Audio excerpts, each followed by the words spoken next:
Bismillahirrahmanirrahim. Assalamualaikum warahmatullahi ta'ala wabarakatuh. Hamdan wa syukran lillah amma ba'du. Rabbi shrah li sadri wa yassir li amri wahlul 'uqdatam min lisani yafqahu qawli. Allahumma nawwir qulubana binuri hidayatika kama nawartal arda binuri syamsika abadan abada bi rahmatika ya arhamar rahimin.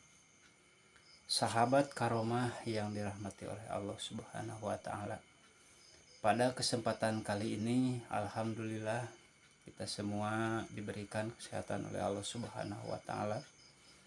Bisa bertemu kembali di acara karomah, yaitu kajian Ramadan mahasiswa, yang mana kegiatan ini dimotori oleh panitia HMJ, yaitu dari Departemen Religi Sosial dan Departemen Pendidikan. Pada kesempatan kali ini izinkan saya memperkenalkan diri. Saya Suryana dengan nomor NIM 23811300211 dari kelas B6 semester 6 PJJ PAI UIN Cyber Syenur Jati Cirebon. Pada kesempatan kali ini saya akan mengupas tentang tema harmoni Islam dan tradisi lokal.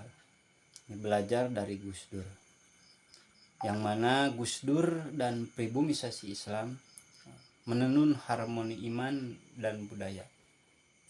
Di Indonesia bukan hanya sebuah negara, melainkan sebuah laboratorium besar tempat ribuan tradisi bertemu dengan keyakinan langit. Di tengah persimpangan ini muncullah satu sosok yang berani berdiri teguh menjaga keseimbangan, yaitu almarhum Kiai Haji Abdurrahman Wahid, Allahumma gfirlahu warhamhu wa'afihu anhu, yang mana akrab kita sapa sebagai Gus Dur. Bagaimana mungkin sebuah agama yang berasal dari tanah Arab bisa hidup berdampingan, bahkan menyatu dengan budaya Nusantara tanpa kehilangan jati dirinya.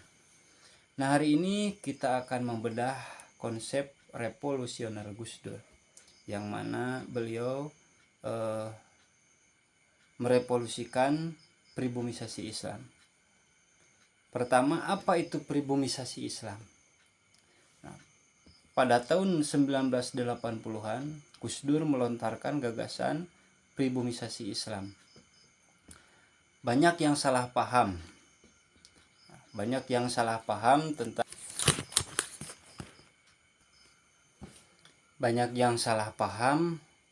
mengira Gus Dur ingin mengubah ajaran agama. Namun intinya jauh lebih dalam. Gus Dur menjelaskan bahwa pribumisasi Islam bukanlah jawanisasi atau sinkretisme yang mencampur adukan akidah. Ini adalah cara bagaimana manifestasi kehidupan Islam disesuaikan dengan kebutuhan lokal tanpa menghilangkan substansi hukum dan nilai-nilainya. Beliau dengan tegas membedakan antara Islam sebagai agama dengan Islam sebagai budaya.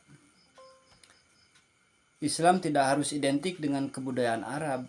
Menjadi muslim yang taat tidak berarti kita harus kehilangan identitas sebagai seorang warga negara Indonesia.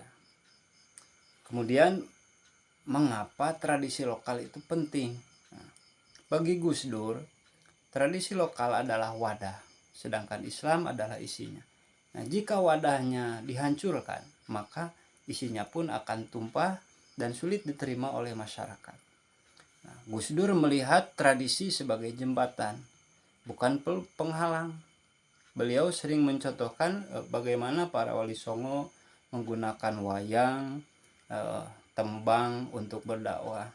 Mereka tidak menghancurkan budaya yang ada, melainkan memberi ruh Islam ke dalamnya. Nah, lalu bertanya, kenapa ini penting? Karena tanpa harmoni dengan tradisi, Islam akan terasa sebagai benda asing yang mengancam jati diri bangsa. Bahkan Gus Dur ingin Islam menjadi kekuatan yang mengakar, bukan sekedar impor budaya dari luar yang bersifat permukaan. itu. Kemudian tantangan dan kritik. Nah, tentu saja pemikiran Gus Dur tidak lepas dari kritik. Bahkan ada kelompok Puritan sering menuduh gagasan ini menjauhkan umat dari sumber aslinya. Namun Gus Dur menjawab dengan tenang melalui kaidah fikih al-muhafadzatu ala qodimis sholih wal ahdu bil jadil aslah. Memelihara tradisi lama yang baik dan mengambil hal baru yang lebih baik. Gus Dur khawatir jika Arabisasi dianggap sebagai satu-satunya standar kebenaran dalam berislam, maka kekayaan budaya Indonesia akan punah. Beliau ingin kita bangga menjadi Muslim Indonesia yang sholat menghadap kiblat, namun tetap bangga mengenakan batik, menghormati leluhur dan sebagainya.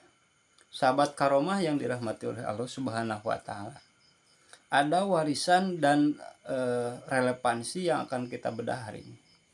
Nah, hari ini di tengah gempuran ideologi tradisional, ideologi transnasional, pemikiran Gus Dur tentang harmonisasi Islam dan tradisi lokal menjadi penawar yang sangat relevan. Harmoni ini bukan sekedar soal estetika, melainkan tentang perdamaian sosial. Tuh, Gus Dur mengajarkan bahwa agama seharusnya memudahkan, bukan menyulitkan.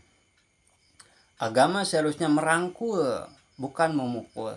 Dengan menerima tradisi lokal, Islam di Indonesia menjadi Islam yang rahmatan lil alamin. Islam yang ramah, bukan Islam yang pemarah. Jadi Islam peramah, Islam yang ramah, bukan Islam yang marah. Nah, inilah alasan mengapa Islam di Indonesia dikenal sebagai Islam wasatiyah atau Islam moderat yang diakui dunia sebagai model toleransi terbaik. Jadi sebagai penutup, Gus Dur telah tiada, Allahu yarham. Namun spirit pribumisasi yang ia tanamkan tetap hidup. Beliau mengajarkan kita bahwa untuk menjadi hamba Allah yang baik, kita tidak perlu berhenti menjadi orang Indonesia. Orang Indonesia yang mencintai tanah airnya. Sebab pada akhirnya kemuliaan agama tidak diukur dari seberapa fasihnya kita meniru budaya lain, melainkan dari seberapa besar manfaat dan kedamaian yang kita bawa untuk lingkungan di sekitar kita. Yang penting kita merujuk pada khairunas anfa'uhum linas. Seperti kata Gus Dur, Tuhan tidak perlu dibela. Yang perlu dibela adalah manusia. Manusia yang diperlakukan tidak adil. Dan keadilan itu dimulai dengan menghargai akar budaya kita sendiri. Dengan kita menghidupkan modernisasi agama, insya Allah apa yang ditanamkan oleh Gus Dur sejak dahulu sampai saat ini yang kita rasakan dengan adanya toleransi antar sesama bangsa, insya Allah Islam akan mendunia, Islam akan tetap jaya. Sebab inna dina indallahil Islam. Gitu aja kok repot, gitu kan? Biasa yang dikatakan oleh almarhum Gus Dur. Semoga kita semua dapat menjaga budaya, tradisi kita sebagai penduduk lokal, dan kita menjaga keutuhan agama Islam di negeri kita tercinta ini. Barakallahu li wa lakum. Wassalamualaikum warahmatullahi taala wabarakatuh.